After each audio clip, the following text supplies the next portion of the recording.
Good morning, everyone, and welcome to SIAL 2024. We are live in Paris from the world's largest food innovation exhibition, and which each year brings together the brightest minds and innovators from the food industry. So this exhibition has been running for 60 years, and this year marks the 30 years of presence of Wallonia.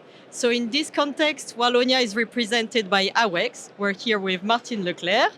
So Wallonia being the French-speaking part of Belgium, and the AWEX is the Wallonian Agency for Export and Investments. So AWEX has brought here in this edition no fewer than 60 companies representing 6 different areas of the food industry. So it is a good glimpse of what Belgium, and more precisely Wallonia, can offer in this industry. So if you're a hotel manager, a distributor, stay with us in this live, as we will have a one-on-one discussion with directors, CEOs from 10 different companies, carefully selected by AWEX.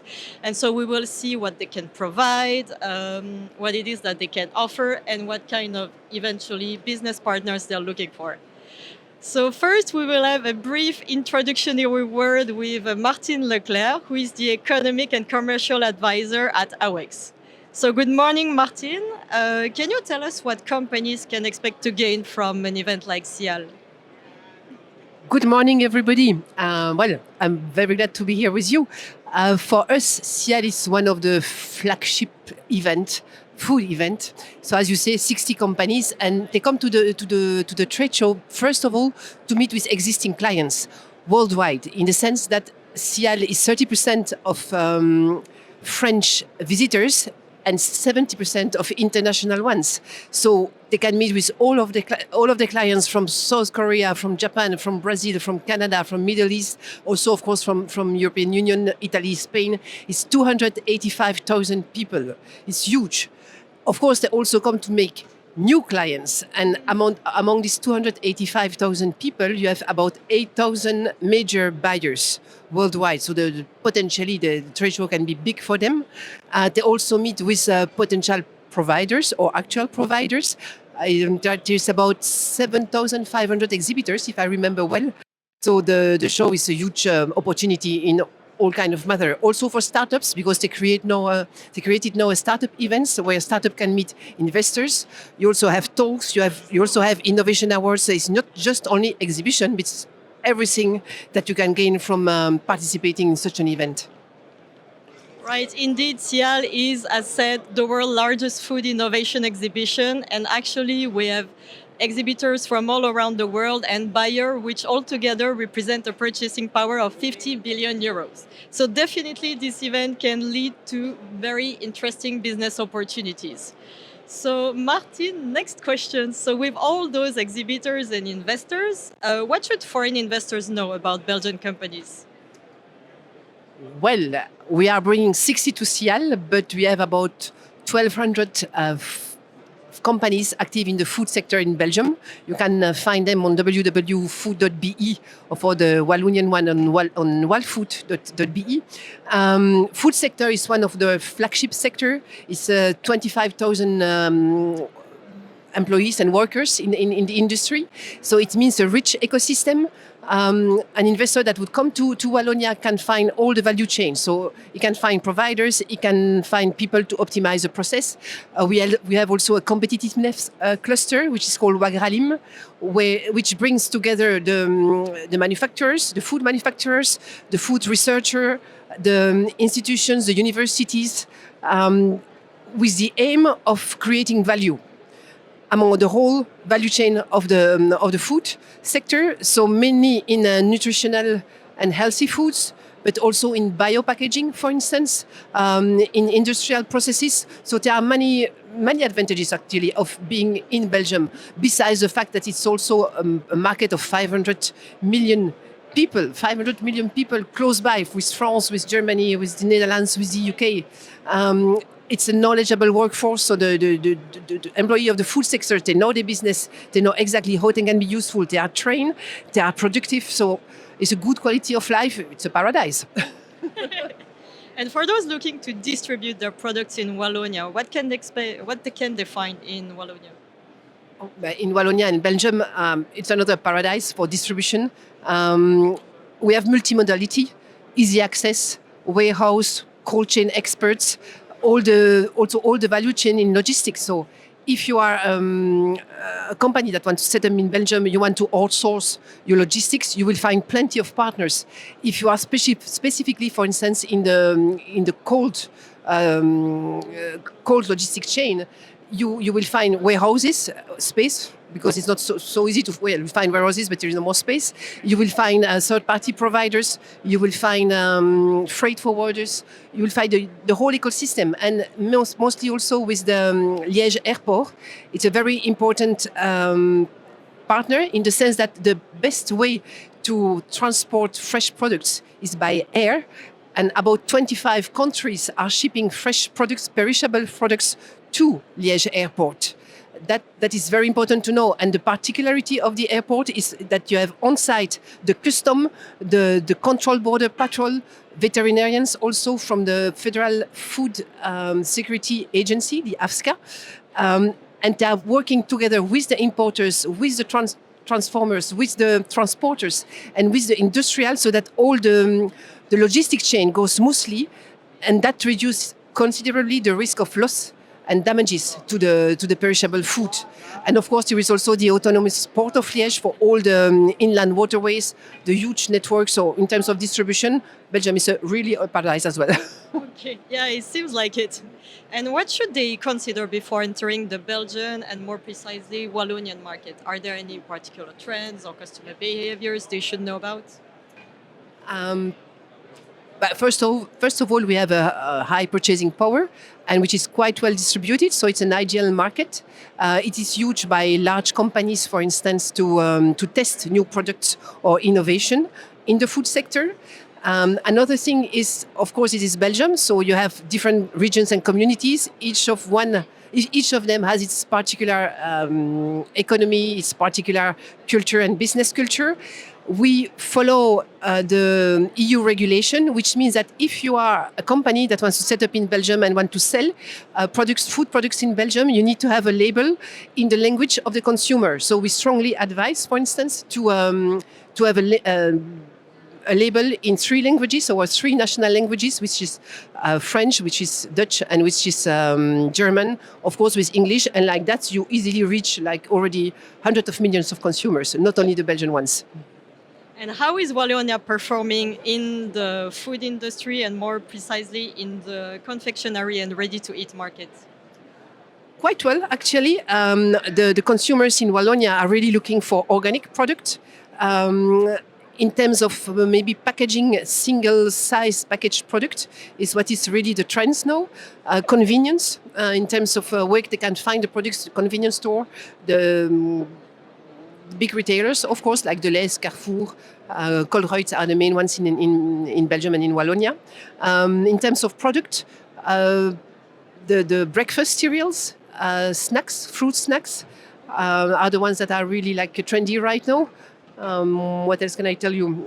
Ice cream also, and spreadable, sweet spread, for instance. That is what the market is looking for right now. Okay. Talking about all those great products, Belgium is of course known for chocolate and waffles, but are there any other underrated product that we should know about? Waffles, yes, chocolate, and I think also, that's my personal view, of course, but innovative, healthy products. We have a good example, for instance, at SIAL, one of the award-winning company this year is La Moutarderie et la Conserverie Moutarderie Belge, and they invented a bio-vegan asparagus spread. So I invite you to try it and to give it a try. It's really delicious. Right, we will have a look at it. Thank you very much, Martin. And we will now have a look at all the 10 companies. So stay with us in this live.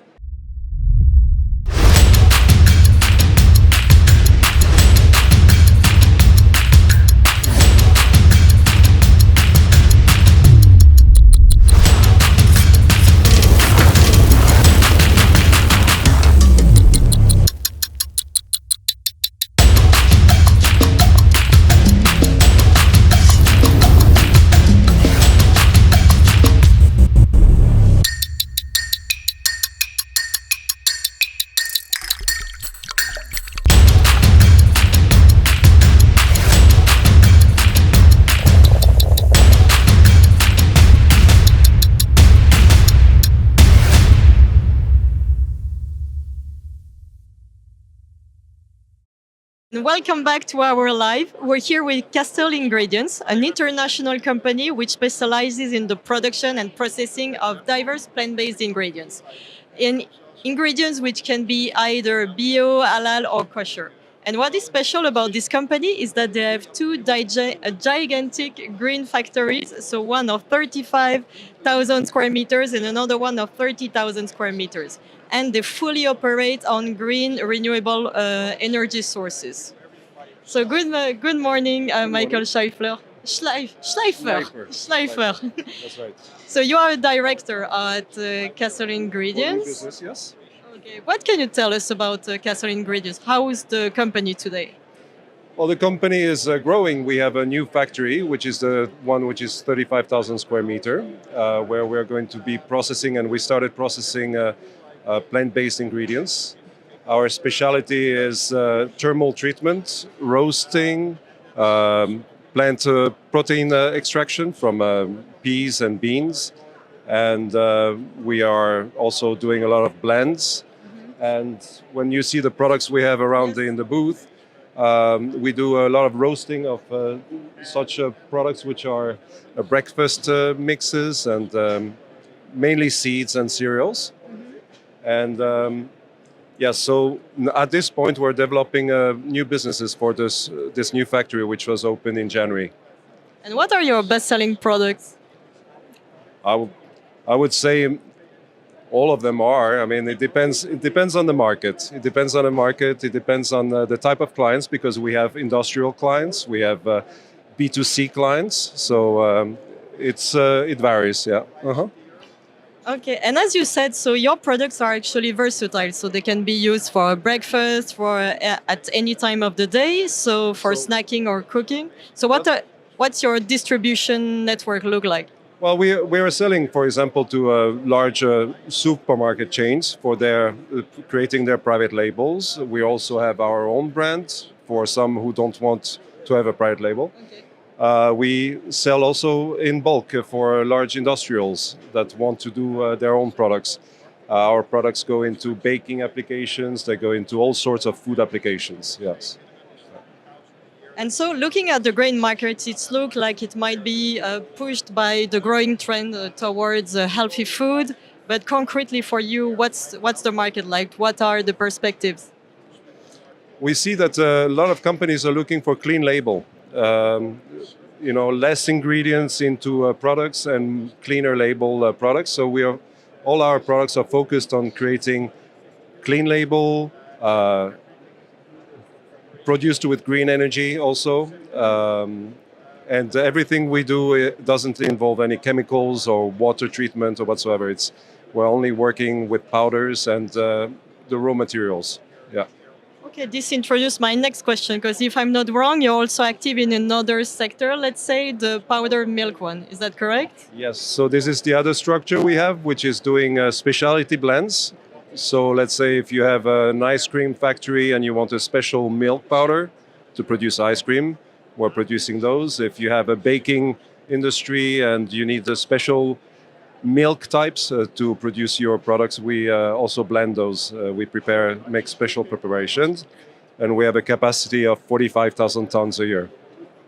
Okay. And as you said, so you produce under your own label, but you can also produce for other brands. So this is for everything. I mean, for the cereals and for the B2C, it's our brand and also private label. For everything which is industrial, also the same way we can produce for companies under their own name. If they want to have their, let's say, if we do a flour, if we mill flour and they want to have their own flour, we can put it in their bread. Because you also assist them from the concept to formulation to production, right? So could you elaborate on that? Yes, so basically, for example, I met a French company. They're looking at, they are specialized in baking applications, and they're doing formulations, and they want to transform certain flours for the baking industry. And with the technology we have, we can change mechanical functional properties of the flour that will give end products a different taste, a different functional activity. So We work with them. They come to our lab. We do trials because we always have a pilot. We have the industrial equipments, but also we have pilots where we do trials with smaller quantities, and that's how we help them. And but it's not only for this; it's for a variety of plant-based ingredients, not just flours. I mean, yeah. Okay, is that what is meant by production process? Your production processes are meant to be very agile and can quickly adapt. I understand to the needs of your clients or the brands working with you. Is that correct? Yes. So basically, one unique aspect of Castle Ingredients, it's the company is built around engineers, mechanical engineers, people who are extremely equipment oriented. They know exactly what is needed where. So, for example, if a client comes and says, "Oh, I would like to create X product out of this," we can actually implement the technology that will address their needs. So we have a very large space where we can still, offer new equipments or new processing facilities for our clients. Actually, I have clients waiting for this right now here. That is true. Talking about partners, so it seems like you can easily adapt to whatever it is that they're looking for and that they want to create or produce. So how do you filter? So what makes a partnerships with you? Is there any, for example, a minimum quantity of order? How does that go? Well, obviously for us, long-term partnerships are better. So we want to create partnerships which are for the long term, where we are going to, see in 1, 2, 3 years the volumes growing. But as I said, because we have pilot units, we can also start with quite small quantities, which is one of the advantages we have. So if someone has an idea, we can actually do processes on the pilot units and say yes, no, and then we discuss the volumes and go from there. And there are some products that are not huge volume products, but have high value. So it depends. Yeah. Okay, and as a last question, I would like to ask you, what makes, in your views, Castle Ingredient a great partner for other brands? Extremely quick execution. Yes, the lines of command are very short. The people who are making decisions are the owner, and I think this is one of the biggest advantage. And also, an entrepreneur that has built factories a bit everywhere in the world and knows exactly how to handle, and that's Monsieur Jean-Louis Dorsey. Yes. Actually, one last question, but you have a presence, a global presence. Is that correct? Sorry? You have a global presence and factories around the world. Is that it? We have a presence, no, not factories around the world. We have the factories in Belgium, but we have a presence around the world because we sell around the world.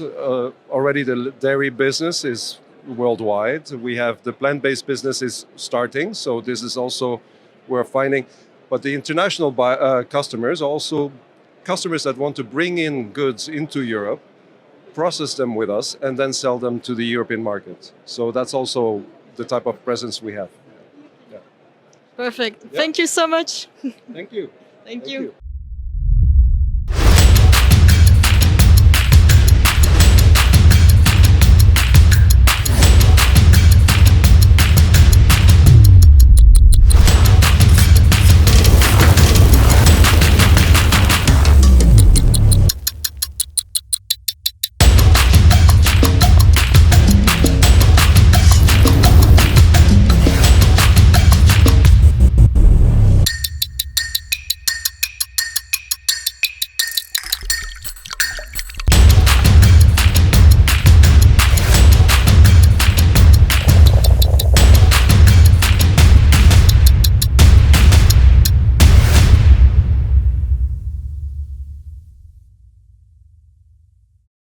We are popping the chips, which is a very interesting production process. We do not use any fat during the cooking process.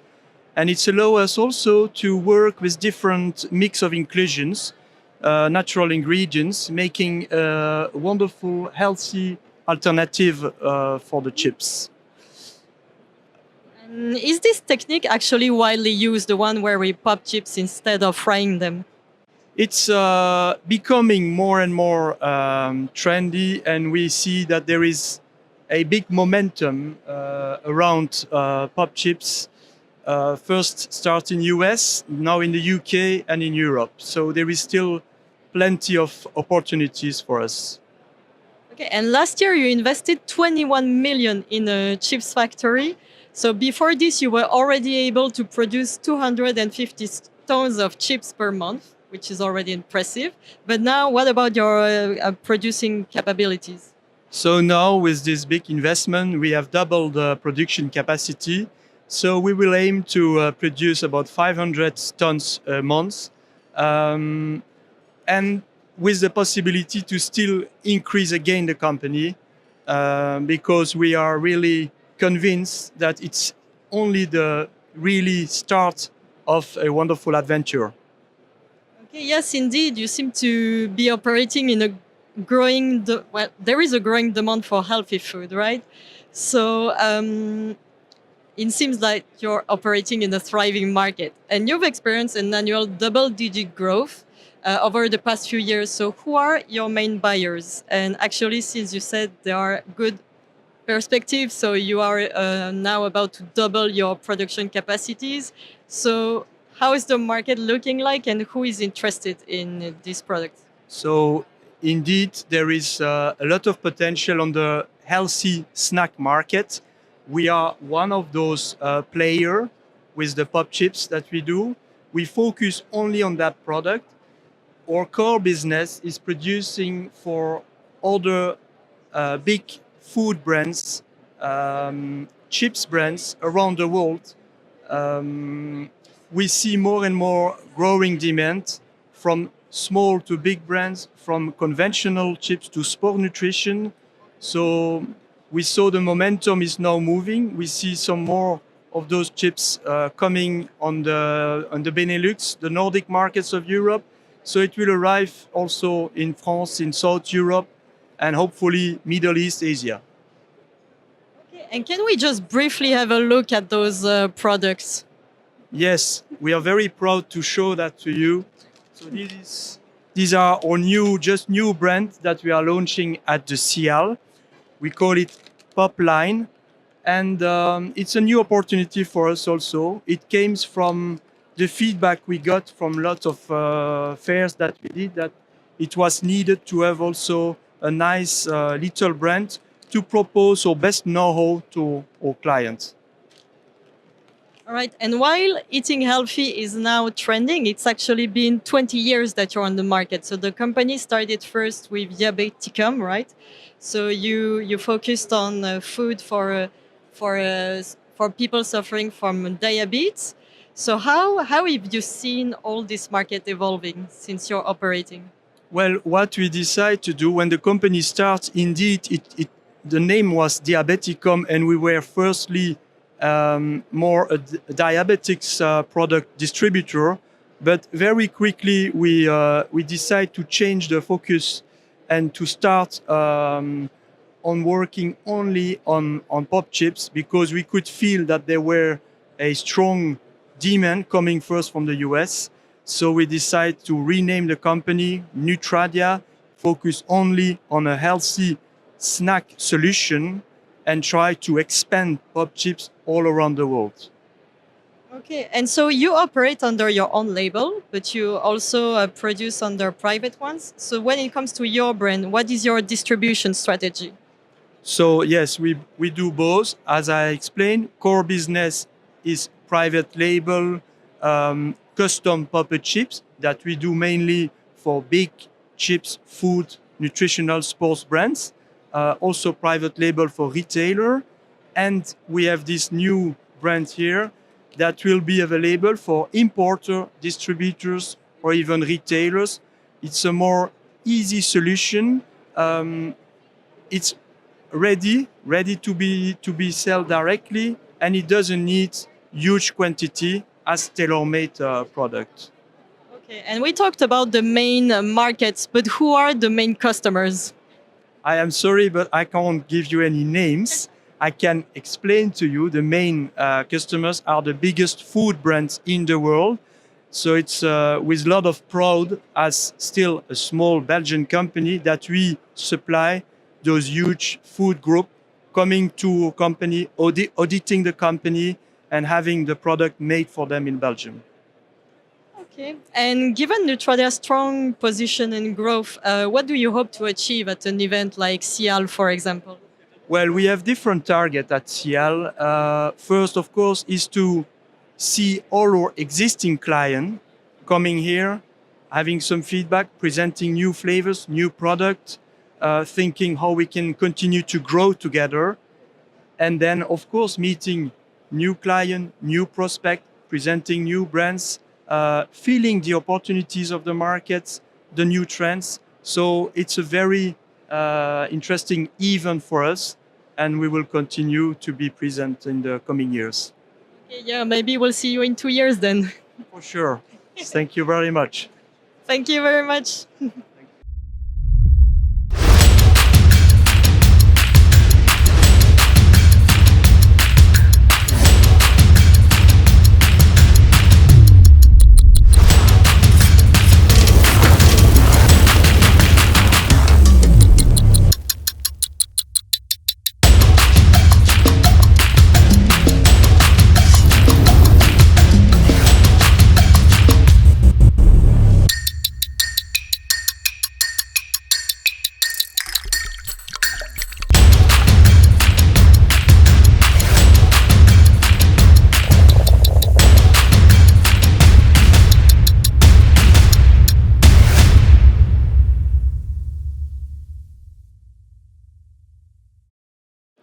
Hi everyone and welcome back. We're here with Pasta Cotta, and as its name might indicate it is a company which is known for its high quality homemade pasta sauce. But not only, they also produce a ready-made and delicious Italian dishes.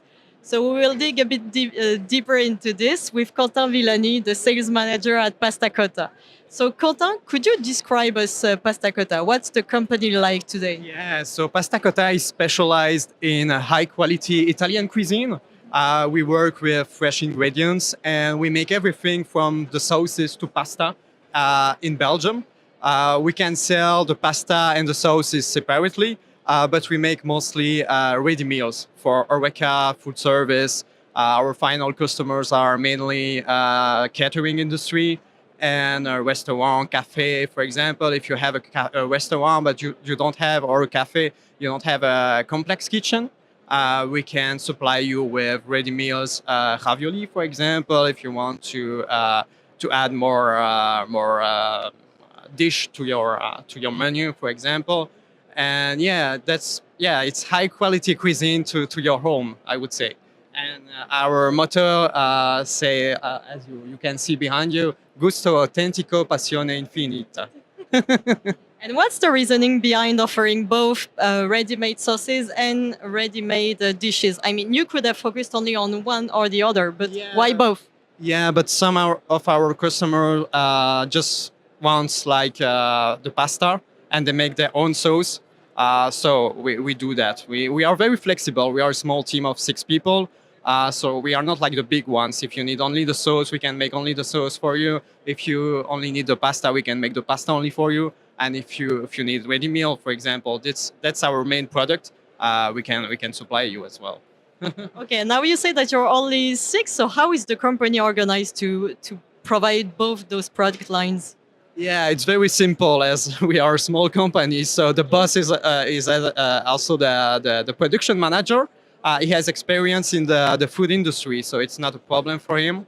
And I am the only sales for the moment, but we have 4 people in production, very passionate, Italians as well, so they know the tradition from their family, etc. So that's how it works. And how is your market presence like? How do you operate solely in Belgium or elsewhere? Yes, for the moment, it's only in Belgium. We supply to wholesalers, distributors in Belgium. Now we'll launch a new brand for the retail supermarkets. And we target mostly the neighboring countries like France, the Netherlands, Germany, and yeah, because it's fresh, it's easier for us to supply them with fresh products. Yes, I understand because actually Italian food is maybe one of the most appreciated one around the world. So, but it's also a competitive market eventually. So, how does your product stands out? So, for example, now that you're operating in Belgium, why do some customers come to see you in particular to choose your products over others? Yeah, it's Italian cuisine, but it's made in Belgium, so people are very curious about it.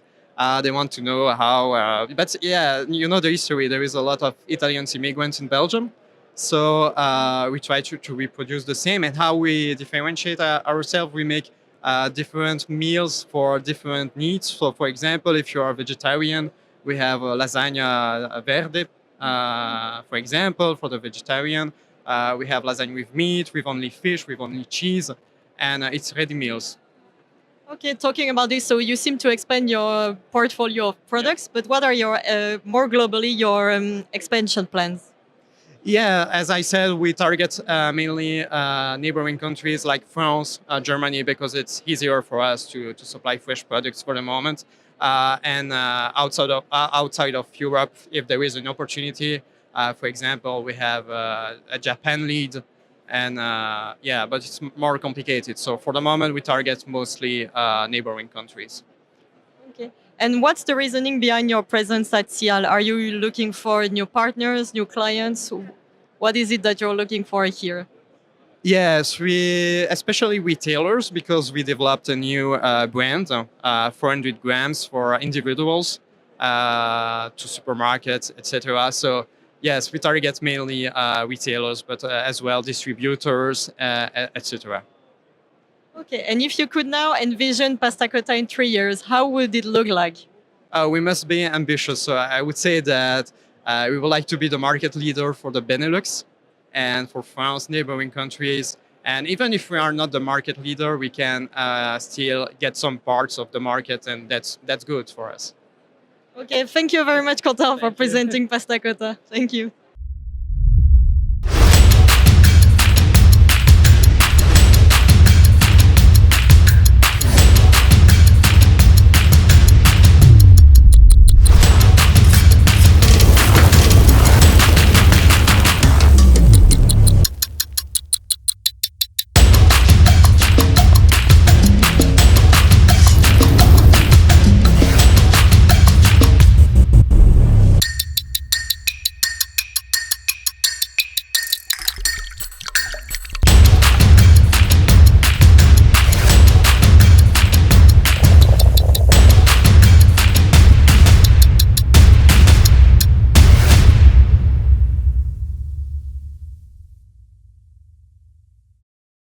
So we are here with the Conserverie and Moutarderie Belge, which is a key player in the Belgian food industry.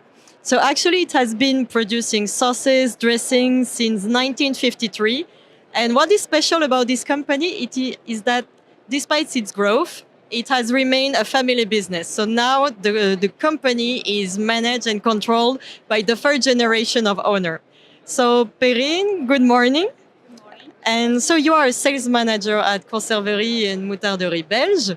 So could you tell us more about this company where each generation has left its mark on the business? Yes, so the Conserverie is a family business since 1953, and now it's the third generation with two brothers and a sister, Rachel, Raphaël, and Laurent.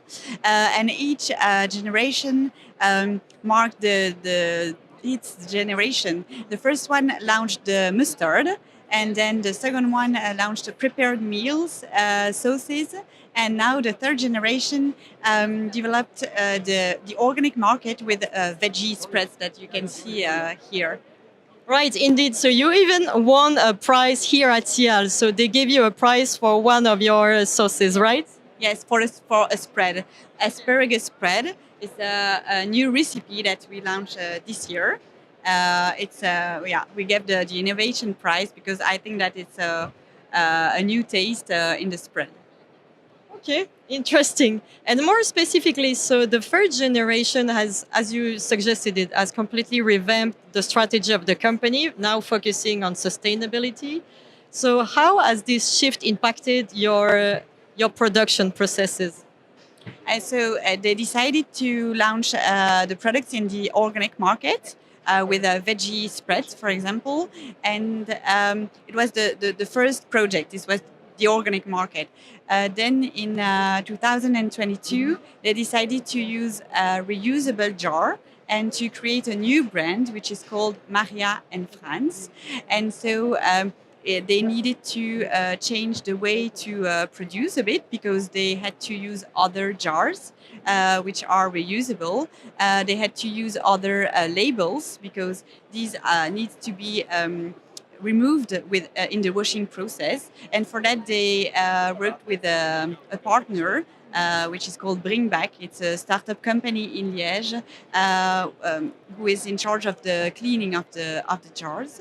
And now they are still working on the sustainability, more on the sourcing of on the raw materials, and they are trying to assess the environmental impact on of the raw materials to choose the right one, and to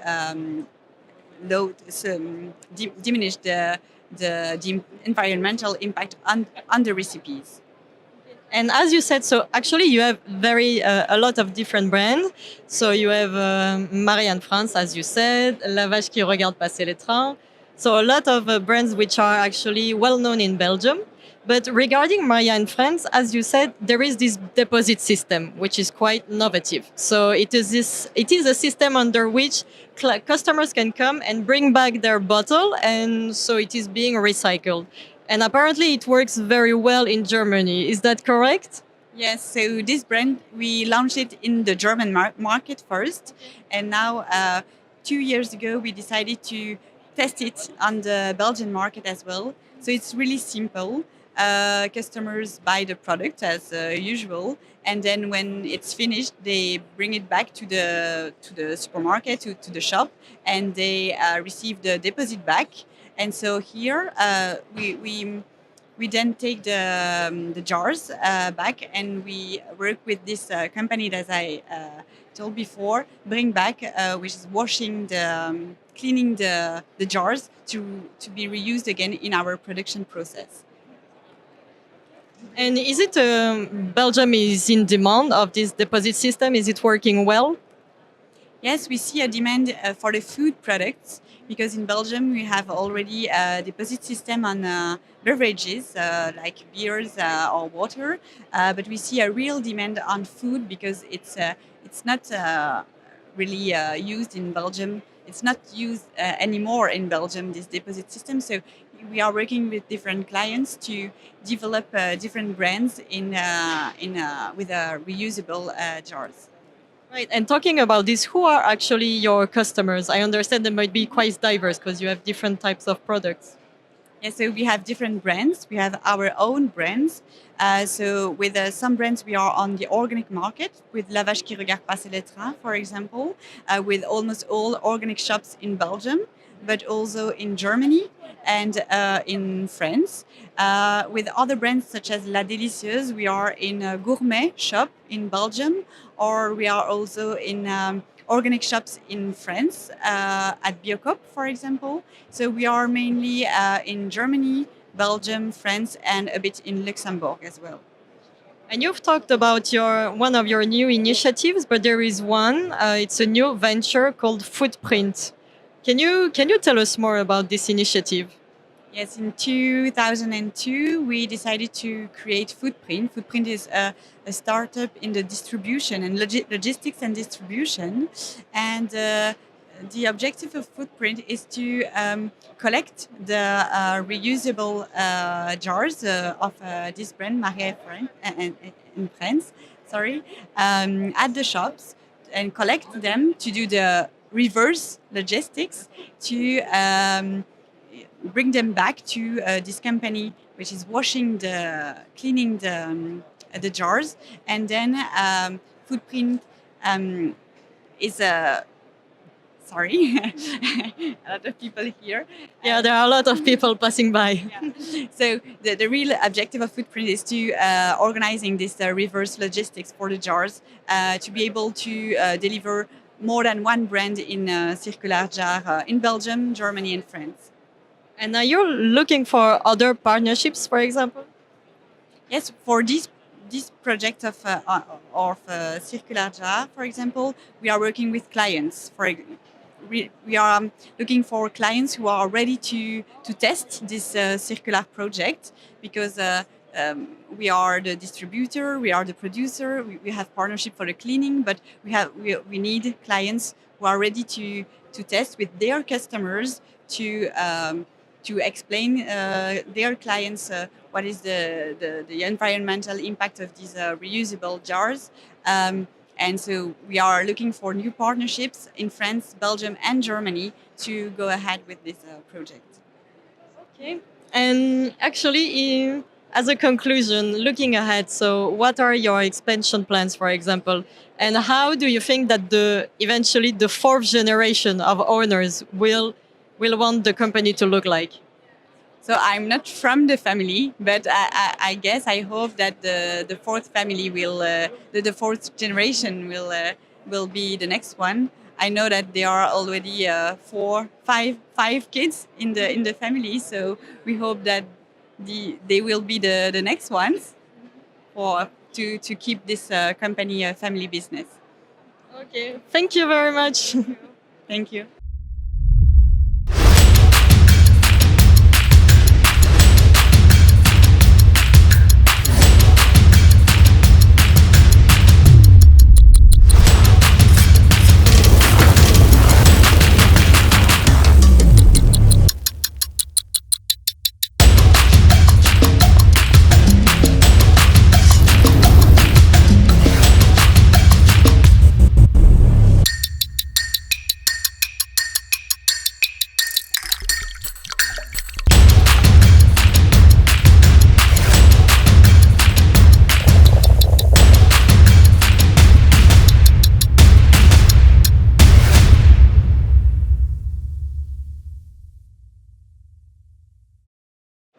Hi again. So we are here with Land Farm and Mend, which is a Belgian company, a very innovative company, I would like to say, which has its own brand, Graines de Curieux. So I said it is quite an ambitious project because, first of all, it was founded by Isabelle, which is here with us, and a team of agronomists. And the project focuses on local and beyond organic farming practices. So you will tell us more about this in a few seconds. And what makes also the company unique is that they have introduced innovative crops in Belgium. So for very high in demand products such as quinoa, lentils, and einkorn, and even one that I didn't even know about, so camelina oil. So Isabelle, you described the company as 100% Belgian, 100% organic, and 100% innovative. So concretely, what does that mean for your company? Okay. First of all, thank you for the interview. I just will say something before beginning. It's that the main focus of the company is the nutritional quality and the innovation. That's why we have 100%. So Land Farm and Men is really an organic agriculture chain or system. It means the same. And what does it mean in practical is that we have 100% control from the farming to the consumer. And so we are working with 50 farmers in Belgium, and all these farmers each year cultivate for us the 15 different production. Then we have the plant, and why we have a plant? It's because the innovation in the cultivation didn't exist in Belgium before. For example, the quinoa, as you said, and also the lentils. So we didn't have the plant also to sort, to hull, and to transform all this production. So we invested in it. And then after that, you have the third department, which is the logistic and commercial department, and where we sell all the product on the trademark Graines de Curieux. Okay. And your goal is to develop food production as well as food autonomy and an economy that values local resources. Very ambitious, but very needed. So could you elaborate on that? Alors the food development and it's more an industrial development in Belgium. So you have to know that Europe support all this kind of sustainable project, and we are included in the Europe Recovery Plan. So to complete the plant we have for the moment, we will invest in a flakery. A flakery is very expensive, and you can make with a flakery hot flakes, or you can also make proteaginous flakes. So to answer your question, to can create this development of food sustainability in Belgium, you have to have a request of the industrial.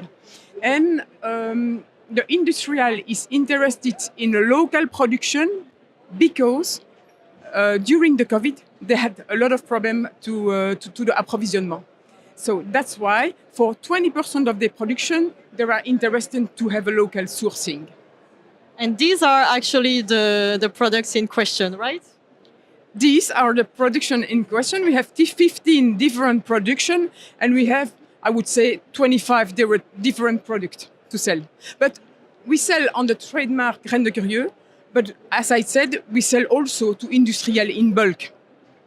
All right, and indeed, so you have a wide range of products. And what is actually unique, as you already mentioned it, is that you have even set your own guidelines of farming that you give to farmers, if I'm not wrong. Well, you can elaborate on that. Yes, I will elaborate on that because we don't develop the guidelines.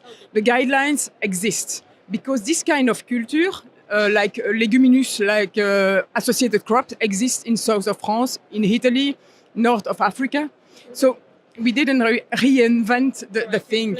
So what are the guidelines? The guidelines is the organic certification and the agro-ecological technique for agriculture and for example, associated crops. And so one other interesting thing is that you have introduced high-in-demand products such as quinoa. And to be honest, I didn't even know that quinoa could be grown in Belgium. So what was the reasoning and rationale behind this? So the story of the quinoa in Belgium, it was the first product, and there is a reason for that. Because in 2014, it was the year of the quinoa. And quinoa had a lot of success.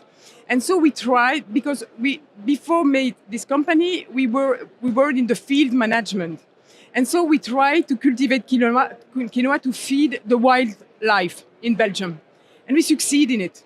And so after that, we decided to put quinoa for alimentation, nutrition, human alimentation, that's why. Okay. And we put 12 hectares of quinoa in Belgium.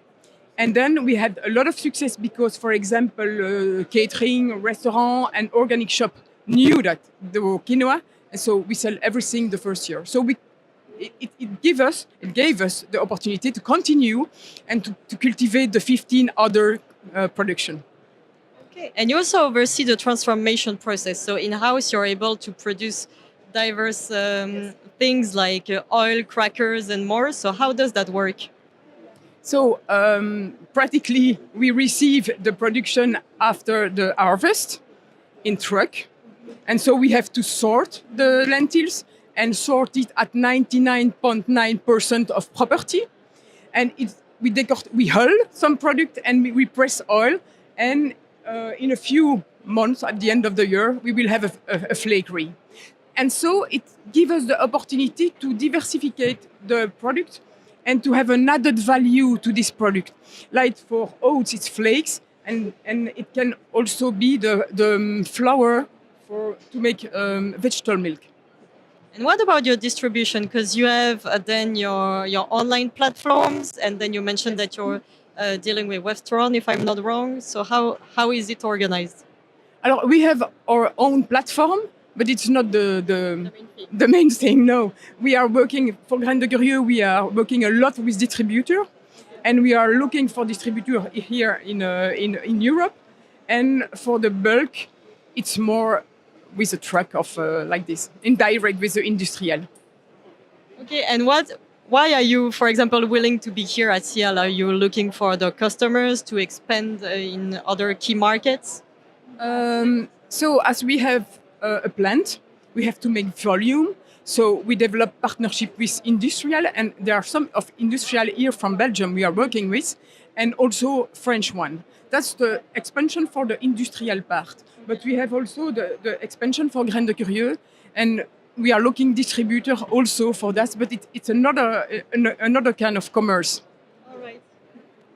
And one quick question also, because you have all those ready-made packages. You even did recently the apéro box and etc. Yes. What is the idea behind this?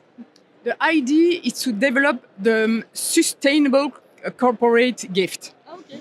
And we have a lot of success with that because the company are interested in Belgian product. But also it increases a lot the visibility of the trademark and of what we do for the people who doesn't know what we do. And to conclude, but we already a bit mentioned it. So what to grow and expand this very interesting project? Are you looking for other partnerships eventually? As I said, it's industrial partnerships and distribution for Graines de Curieux. But the most important for us is to develop the volume because of the new plant.